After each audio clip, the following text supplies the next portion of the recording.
Una sa ating mga balita, nananatili ang mahigpit na seguridad sa mga terminal ng bus, paliparan at pantalan. Kaugnay ng patuloy na pagdagsa ng mga mamamayan na magsisiuwi matapos ang holiday season. Ang detalye ng ulat, alamin natin mula sa aming kasamang si Julius Disamburon. Mag-uulat live via phone patch.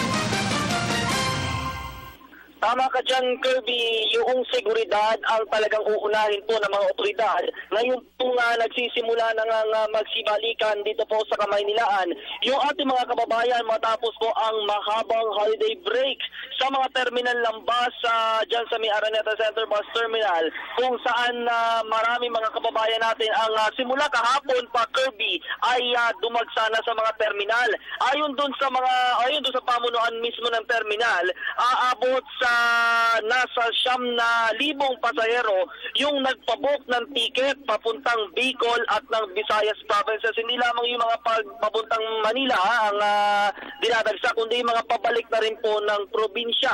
Simula din kahapon ay nakabantay na yung mga tauhan ng pambansang pulisya sa mga terminal, which is naglagay nga sila dito mga police assistance desk na talagang aalalay dun sa mga kababayan natin.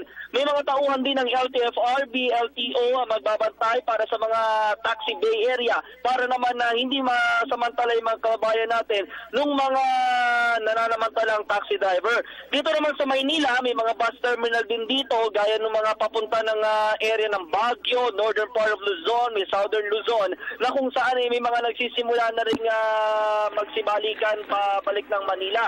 Dito naman sa sitwasyon ng trapiko natin, Kirby, dito sa may area nga ng South Luzon Expressway, nagiging maluwag pa ang sitwasyon ng trapiko sa kabila ng sinasabing simula na nga ang pagbabalikan ng mga kababayan nating galing ng probinsya.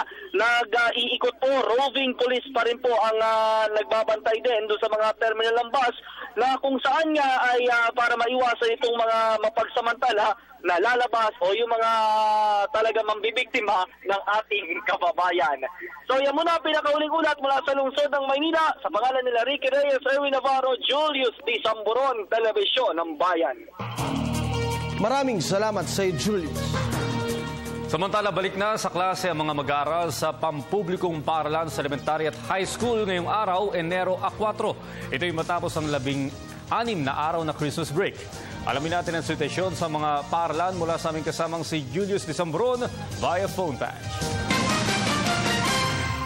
Ngunit Audrey, yung kaugnay pa rin ito dun sa pagbabalikan ng mga kababayan natin matapos nga itong holiday break, balik na rin po itong klase at pasok sa mga tanggapan po, lalo na sa mga eskwelahan.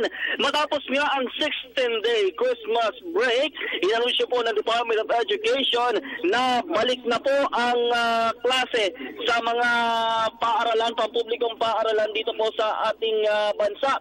Base po sa kautusan sa Republic Act 7797 kung saan nga po ay ang probisyon ng academic year ay balik na po itong mga eskwelahan natin sa kanilang pasok. Itong school year 2015 and 2016 ay nagkaroon nga po ng itong kalendaryo nila, which is ngayong araw, Enero 4, itong resume. At sa darating nga pong Enero 30 ng taong po ito ay merong early registration sa mga paaralan. At paalala din, Audrey, paalala ng mga eskwelahan na ang Brigada Eskwela ay magsisimula po sa Mayo 16 hanggang 21 ng taong ito.